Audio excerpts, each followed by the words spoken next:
Park का, कैसा और क्या? Sir as per stages eco park Rewa को बहुत कुछ देने जा रहा है, जिसमें अब हमारा जो अगला स्टेज है वो हमारा एडवेंचर पार्क के साथ वाटर पार्क है। सर वाटर पार्क हमारा ऑलरेडी कंस्ट्रक्शन में है, फ़ेज़ 2 उसका कंप्लीट होता आ गया है। हमारा प्रयास ये है कि हम अप्रैल में ही रीवा को वाटर पार्क का उपभोग करने के लिए तैयार कर दें। वाटर पार्क के अंदर मल्टीपल स्लाइड्स है, वेव पूल की तैयारी है, बच्चों का अलग पूल है, एडल्ट्स के लिए भी अलग बना हुआ पूल है, रेन डांस के लिए ऑक्टोपस आ रहा है।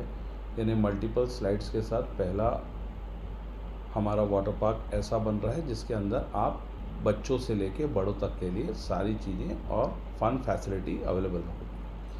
प्लस हमारे रिवर साइड कुछ कॉटेजेस आ रहे हैं जो वाटर पार्क में आने वाले व्यक्ति को रेस्ट करना हो या अपनी शाम गुजारनी हो, एक अलग माहौल के अंदर ठहरने का एक आनंद, जिसको लेके रीवा में इको पार्क प्रसिद्ध है कि रिवर साइड रिवर बेड हम कुछ खास दे सकें, ऐसी चीज़ों का हमने वहाँ पे प्रोविज़न निकाला है जो ऑलरेडी अंडर कंस्ट्रक्शन चल रही है।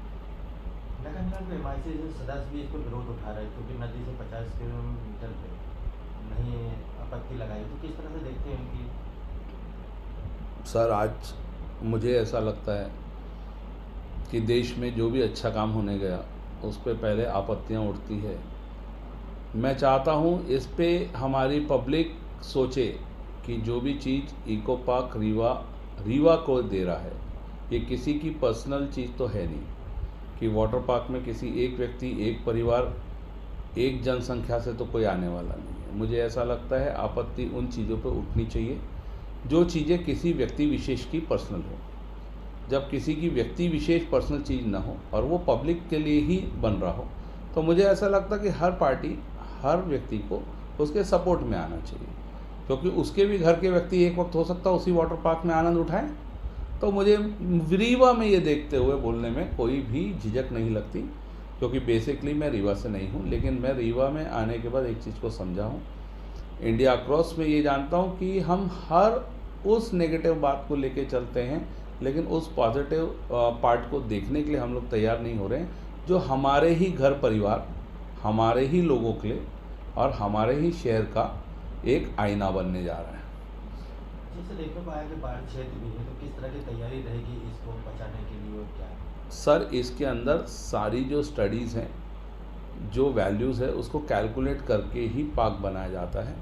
कोई भी पार्क की हमारी ऐसी ये नहीं है, जैसे अगर आप देखें सिक्योरिटी, आप पहले गेट से अंदर आते हैं तो हर जगह सिक्योरिटी के चेक पॉइंट्स हैं, वैसे ही सर अगर हम वाटर पार्क को खड़ा करने जा रहे हैं तो वाटर पार्क के अंदर हमारे गार्ड्स होंगे, वाटर गार्ड्स होंगे, तो ये सारी चीज़ें, हमारे स्विमर्स हैं वहाँ पे, तो ये सारी चीज़ें हमने ध्यान रखी हैं। आज हम इतने महीनों में इसको जहाँ चलाते हुए आप सभी के सामने चला पा रहे हैं, तो ये मानिए कि ये एक कठिन प्रयास होता है हमारा कि हम किसी भी अप्रिय घटना को यहाँ अंजाम देने न दें, और इसमें सहयोग तो आप सभी का है, क्योंकि आने वाला हर व्यक्ति सहयोग देता है तभी इतनी बड़ी प्रॉपर्टियाँ चल पाती हैं।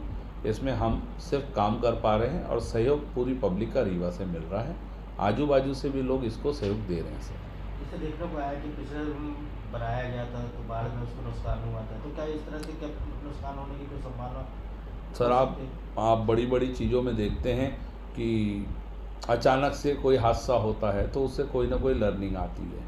हम हिंदुस्तान में कुछ वर्षों से अपनी ट्रेनों पे बिलीव करते थे, फिर मेट्रो आ गई, अब मेट्रो के बाद हम वंदे भारत में भी ट्रैवल कर रहे हैं। सर इस चीज़ों से ही हमारे उत्तर सामने मिल सकते हैं कि अगर हमने सीख ली है तो हम आगे डेवलप कर रहे हैं, हमने भी कोई सीख ली है तो हमने उसकी डेवलपमेंट की है। हमारे पुल की मजबूती, हमारे पुल की हाइट, इन चीज़ों को बीच में मद्देनज़र रख के बनाई गई है कि आने वाले समय में हम वाटर प्रेशर, वाटर टेबल को मेंटेन करते चलें। और इन्हीं चीज़ों से मैं चाहता हूं कि व्यक्ति विशेष, हर गवर्नमेंट, हर ऑर्गेनाइजेशन कुछ न कुछ हादसों से सीखती है। कोई हादसा हुआ तो इको पार्क रीवा को मौका मिला। आज इको पार्क रीवा ने उन चीज़ों को मद्देनज़र रखते हुए अपनी इन्वेस्टमेंट्स को बढ़ाया है, क्योंकि ये एक बीओटी प्रोजेक्ट है जिसको देखने वाले सभी हैं। मैं चाहता हूँ इसी तरह इसको सपोर्ट करने वाले भी सभी हों, क्योंकि ये आप सभी का प्रोजेक्ट है।